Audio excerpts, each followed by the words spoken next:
Luc chapitre 17 et le verset 15. Il s'agit de la guérison des 10 lépreux. L'un d'eux, se voyant guéri, revint sur ses pas, glorifiant Dieu à haute voix. Il tomba sur sa face aux pieds de Jésus et lui rendit grâce. C'était un Samaritain. Donc nous avons encore là un exemple bien précis où Jésus va enseigner aussi un principe et puis aussi il va révéler la vraie nature des hommes. Voilà, 10 lépreux. Jésus, ils vont crier quand même à Jésus, hein, Maître, aie pitié de nous, parce que quand on est malade, quand on est infirme, bien voilà, Jésus, pourquoi pas, hein. Moi j'ai vu des gens qui apparemment ne croyaient en rien, même des athées convaincus, mais quand ils sont malades, quand ils sont dans vraiment des grandes difficultés, donc ils vont un peu partout. Alors Dieu, pourquoi pas, hein, donc on appelle le pasteur, pourquoi pas, hein, ça peut aussi être oui, je crois, aie pitié de nous, hein, voilà. Et Jésus leur dit, allez vous montrer au sacrificateur. À l'époque, c'était les Juifs, donc c'était comme ça qu'il fallait faire, hein, puisque tous les infirmes, les malades vraiment graves, ils n'avaient pas le droit de rentrer dans le temple, ils ne pouvaient pas aller offrir des sacrifices, c'était interdit, parce que rien d'impur ne pouvait rentrer. Donc la règle mosaïque, c'était que quand quelqu'un était guéri, eh bien, il devait aller se montrer au sacrificateur qui lui décidait, ok, d'accord, tu es bien guéri et tu as le droit de rentrer de nouveau dans le temple, voilà, en tout cas venir faire des sacrifices. Donc c'était quand même très important. Jésus, il n'a pas dit, ah non, c'était religieux. Non, il n'a rien dit. Il a dit, ben voilà, vous allez respecter ce qui est prévu dans la loi, on peut dire la loi de l'époque. Et donc ils étaient dans l'obéissance. Ils n'étaient pas encore guéris, hein, mais ils étaient dans l'obéissance. Ok. Et quand il y a obéissance, il y a un fruit. Et c'est quand ils sont allés, peut-être que ils se sont dit, ben non, ok. Et puis, au moment, ils sont un peu résignés. Bon, on va voir le sacrificateur, mais bon, on a toujours la lèpre. Et puis, en marchant, en allant, on ne connaît pas la distance où ils étaient du temple, ou en tout cas l'endroit où ils allaient trouver les sacrificateurs. Mais la Bible nous dit que pendant qu'ils y allaient, ils ont été guéris. C'est formidable. Donc on peut déjà en retirer aussi un principe biblique, c'est que quand on obéit, bien Dieu agit. L'obéissance vaut mieux que les sacrifices. Donc ça c'est une clé, mais ils étaient 10. Ils sont tous guéris. Mais il y en a un seul qui s'est dit, mais c'est Jésus. Les autres, ils ont dit, bon, ben, on va continuer notre vie, hein. On va aller voir les sacrificateurs, on va pouvoir rentrer de nouveau. Voilà, on fera des sacrifices à Dieu, hein, voilà, mais ok, Jésus, hein, ils avaient vite oublié. Jésus, aie pitié de nous, c'est fini, hein. Ils sont guéris. Les gens, ils sont guéris, et puis ils continuent ils veulent reprendre leur vie comme ils avaient avant, hein, si on ne leur parle pas vraiment du salut et de la bonne nouvelle. Un seul qui a glorifié Dieu à haute voix, il tombe aux pieds de Jésus et lui a rendu grâce. C'était un Samaritain. Alors, la notion de Samaritain, c'était très spécial parce qu'en fait, les Juifs les aimaient pas, les Samaritains.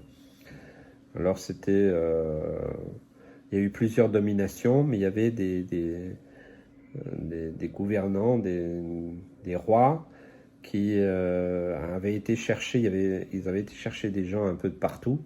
Ils les ont mis en Judée-Samarie, et puis surtout en Samarie, et puis ils leur ont dit, maintenant vous allez abandonner toutes vos croyances, tous vos dieux, et maintenant vous allez suivre le Dieu d'Israël. Donc ils les ont forcés, voilà. C'est pour ça qu'ils n'adoraient pas à Jérusalem, mais sur le mont Garizim. Voilà, c'est pour ça. Donc les Samaritains et les Juifs, ça ne fait pas vraiment d'eux, hein. Donc, par contre, voilà, lui, il revient vers Jésus, le Juif, il revient, et Jésus prend la parole, verset 17. Les 10 n'ont-ils pas été guéris? Attends, tu n'étais pas tout seul, vous étiez 10. Ils sont passés où, les 9? Ils sont passés où, hein? Est-ce qu'il s'est trouvé que cet étranger là pour revenir? Et puis Jésus va définitivement donc agir comme il avait prévu pour les autres, parce que la guérison n'est pas l'essentiel, n'est pas le but. L'objectif de Jésus et l'objectif de Dieu sera toujours le même, ce sera le salut. Ta foi, lève-toi, ta foi t'a sauvé. Donc il est question du salut. Je crois vraiment que ça c'est vraiment très important. La guérison n'est qu'un moyen que Dieu peut utiliser, mais la chose principale, je dirais, c'est le salut. C'est vraiment ce qu'il ne nous faut pas sortir de nos têtes et de notre façon d'apporter le message de l'évangile. Vous savez, les gens qui vont dans les rues, ils prient pour les gens, pour qu'ils soient guéris, ok. Franchement, moi, je ne suis pas vraiment pour, parce que l'essentiel, c'est quoi? Qu'ils soient guéris, pourquoi? Pour qu'ils continuent. Est-ce que les gens guéris, en bonne santé, vont au ciel? Non. Ils peuvent être guéris, en pleine santé, puis aller directement en enfer. Donc, il est mieux, il est plus utile d'aller plus loin, ok? Oui, tu es guéri, mais c'est Jésus qui t'a guéri. Et il t'a guéri par les meurtrissures de son sang qui a coulé pour toi à la croix. Repens-toi. Confie ta vie à Jésus. Détourne-toi de tes péchés. C'est ça que nous devons dire. Alors là, la guérison, elle a un sens. Elle sert le royaume de Dieu. Elle sert l'œuvre de Jésus à la croix. Sinon, les gens, ils sont guéris. Oui, ils vont, ils prient pour des gens dans la rue, et puis ils les laissent partir, puis ils continuent leur vie. Et puis, ouais, c'est sympa. Hein. Ok, tiens, oui. Personnellement, je ne suis pas d'accord d'aller dans ce sens-là. Ça fait des dégâts. Puis en plus, c'est souvent en dehors de toute assemblée locale. C'est souvent irréfléchi. Puis vous savez, imposer les mains, ça, quand même si tout le monde peut imposer les mains, attention, il y a quand même des conséquences. Hein. J'en parlerai une autre fois. Faisons attention. Hein. Faites attention. Hein. Ne vous laissez pas imposer les mains par n'importe qui. Hein, parce qu'il peut y avoir des choses qui peuvent aller dans les deux sens. Hein. Je pourrais vous donner des témoignages. Ce sont des conseils de sagesse, de prudence, mais aussi ce que Jésus a exprimé. C'est la réalité de notre monde. Encore aujourd'hui, beaucoup de gens sont guéris. Combien? Moi, j'ai prié pour des milliers de personnes. Et je sais qu'il y en a plein qui sont guéris. Mais ils sont où, là? Ils sont dans quelle assemblée? Il y en a beaucoup qui, heureusement, suivent le Seigneur, mais il y en a aussi beaucoup qui ils ont pris leur guérison et puis continuent leur vie. Hein. J'ai prié un jour pour un jeune homme qui avait la sclérose en plaques. Il a été guéri, mais il est où?